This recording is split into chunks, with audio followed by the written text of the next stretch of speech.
Assalamualaikum warahmatullahi wabarakatuh. Perkenalkan, nama saya Luluna Latu Taskia dari Universitas Indah Prasta semester 2. Tujuan saya ke sini untuk mewawancarai kepada Bapak. Apakah Bapak bersedia? Ya, bersedia. Eh, Baik, saya akan memulai dengan pertanyaan tentang biografi terlebih dahulu ya Pak. Eh, Bisa Bapak ceritakan sedikit tentang nama lengkap dan latar belakang pendidikan Bapak? Oke, sebelumnya terima kasih atas waktunya. Perkenalkan ya, nama saya Sandi Ferdian. Biografi saya memiliki latar belakang. Saya pernah menempuh pendidikan strata 1, sarjana pendidikan Islam. Kemudian juga saya di sini sebagai ketua dari tim security, terutama di Regu 2. Terus biografi saya juga, saya pernah menjadi chief security sebelumnya di area yang lain. Cuma di sini saya merintis lagi dari awal, kembali lagi menjadi ketua. Dan untuk kemungkinan ke depan, untuk jenjang karir sebagai security itu ada. Baik, pertanyaan selanjutnya, apa arti profesi ini bagi Bapak secara pribadi? Apa yang membuat Bapak bangga menjalani profesi ini? Profesi satpam menurut saya secara pribadi ya, untuk saya satpam itu satuan pengaman yang dibentuk oleh instansi dan kami memiliki badan hukum dilindungi undang-undang, ada di dalam Undang-Undang Nomor 2 tahun 2002, terus kemudian Undang-Undang Nomor 7 tahun 2004 itu ada di Perpol, terus kemudian juga ada di Peraturan Menteri Nomor 7 tahun 2020. Terus untuk saya bangga menjadi satuan pengamanan. Kenapa saya menjadi satuan pengamanan? Karena ya salah satunya kami mengabdi sebagai petugas pembantu kepolisian di area terbatas, terutama di lingkungan kerja.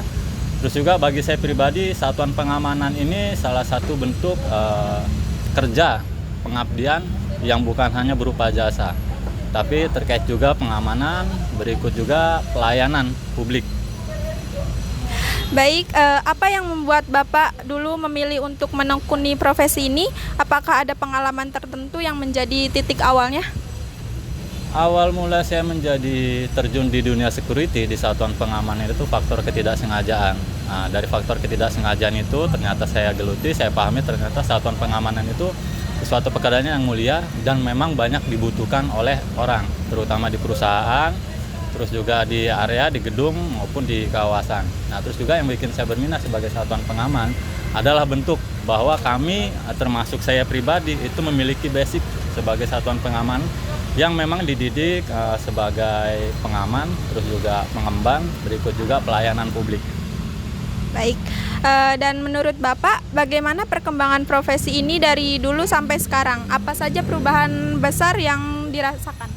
Kalau profesi perbedaan ya, perkembangan dari terbentuknya security itu di bulan Desember tahun 1980 hingga saat ini itu sangat signifikan. Kalau dulu satuan pengaman itu tidak memiliki legalitas, terus juga tidak memiliki pemahaman yang mumpuni. Nah, berkembang dengan era zaman yang sekarang sesuai kebutuhan, itu security itu sudah memiliki kemampuan, terus juga dibekali dengan pengetahuan, dan juga ada memang tingkat pendidikan yang harus ditempuh untuk menjadi satuan pengamanan. Bagi mereka yang memiliki kriteria, meskipun mampu, kalau memang belum ada legalitas, itu belum bisa dikatakan sebagai satuan pengaman.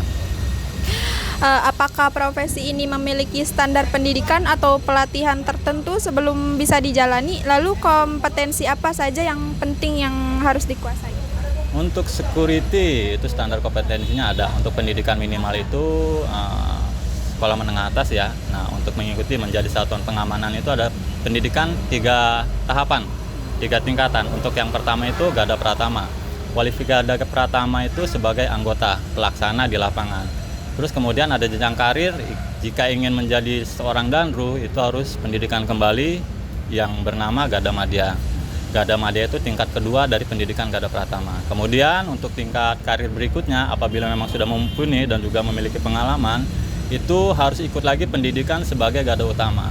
Gada Utama itu dengan kualifikasi minimal sebagai manajer operasional ataupun sebagai pendiri dari yayasan ataupun BUJP, Badan Usaha Jasa Pengamanan. Baik, apakah dalam profesi Bapak itu ada aturan atau kode etik khusus? Apa tujuannya dan bagaimana dampaknya jika dilanggar? Setiap instansi itu pasti ada kode etik ada prinsip-prinsip, ada standar yang harus ditetapkan, dan di security itu pun sama, ada standar yang harus dijalani. Yang pertama, tugas pokok, fungsi dan peran security itu harus diketahui.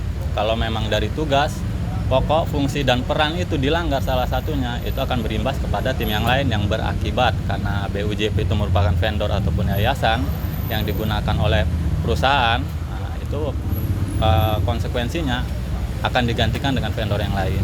Jadi bagi rekan-rekan yang sudah menjadi profesi satuan pengaman, itu sudah barang tentu diwajibkan untuk mengikuti semua aturan-aturan, baik standar operasional prosedur di area kerja maupun di tempat yang lain.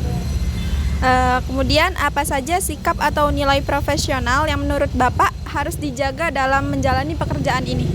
Sikap profesional sebagai satuan pengaman untuk saat ini ya, menurut saya pribadi yang saya pahamin itu tidak mendiskriminasi apapun profesi seseorang, terutama bagi satuan pengaman yang memang memiliki kemampuan sebagai pelayan publik, yang memiliki kemampuan hospitality dan service excellence. Itu tidak mendiskriminasikan profesi apapun.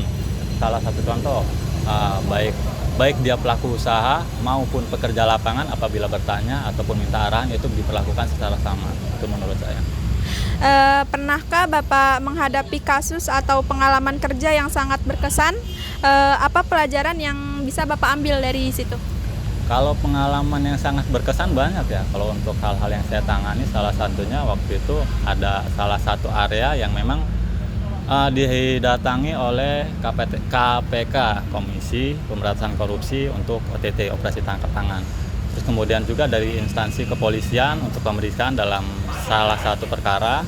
Yang berikutnya juga ada dari Dinas Imigrasi terkait imigran-imigran yang tinggal di area tersebut. Menurut saya semua sangat berkesan, nggak ada yang berkesan, dan itu menjadi sebuah pelajaran dan pengetahuan yang baru untuk saya. Apa tantangan atau masalah paling sering yang Bapak hadapi dalam pekerjaan ini? Biasanya muncul dari mana? Dari lingkungan kerja atau dari masyarakat atau dari hal lain? Kalau untuk satuan pengaman itu masalah yang paling sering dijumpai itu masalah dari eksternal. Salah satu contoh misalnya dari ormas, terus juga dari salah satu instansi, baik salah satunya ya mungkin salah satu pengguna jasa pelayanan antar ataupun driver online, itu salah satunya yang sering berbenturan dengan satuan pengaman. Itu yang memang harus sering dipelajari